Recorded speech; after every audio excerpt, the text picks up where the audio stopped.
চলুন আজকে একটা অন্যরকম বই আনবক্সিং করে দেখাই। বইটি রাশিয়ান রাইটার আলেকজান্ডার পুশকিনের লেখা একটি শর্ট স্টোরির কালেকশন। আমি এই বইটির জন্য অনেকদিন ধরেই অপেক্ষা করেছিলাম। রুশ সাহিত্যের জনক হিসাবে পুশকিনকে আমরা চিনি, কিন্তু তার ছোট গল্পগুলো অনেক সময়ই আমাদের চোখ এড়িয়ে যায়।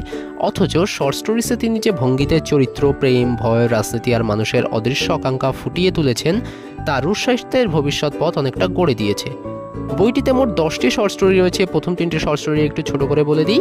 1 নম্বরে আছে দ্য কুইন অফ স্পেডস। এখানে এক জুয়ারি সৈনিক বৃদ্ধা কাউন্টসের কাছ থেকে ভাগ্যজয়ী তাসের রহস্য জানার চেষ্টা করে। অতিরিক্ত লোভ এবং মানসিক অস্থিরতা তাকে ধ্বংসের পথে নিয়ে যায়। ভাগ্যের ওপরে ভয়ঙ্কর পরিণতি এই গল্পটা ফুটে ওঠে। এটি পুশকিনের সবচেয়ে বিখ্যাত মনস্তাত্ত্বিক ছোট গল্পের একটি।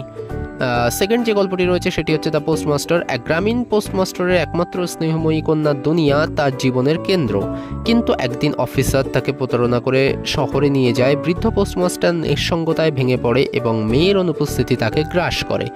এই গল্পে পিতা কন্যার ভালোবাসা ও বিচ্ছেদের বেদনাময় কাহিনী রয়েছে। 3 নম্বরে যে গল্পটি রয়েছে সেটির নাম হচ্ছে দ্য পিস্টল শট।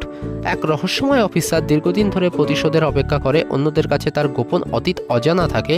শেষে প্রতিশোধের সময় এলে তার ব্যক্তিত্বের আসল রূপটা সবার সামনে ফুটে ওঠে।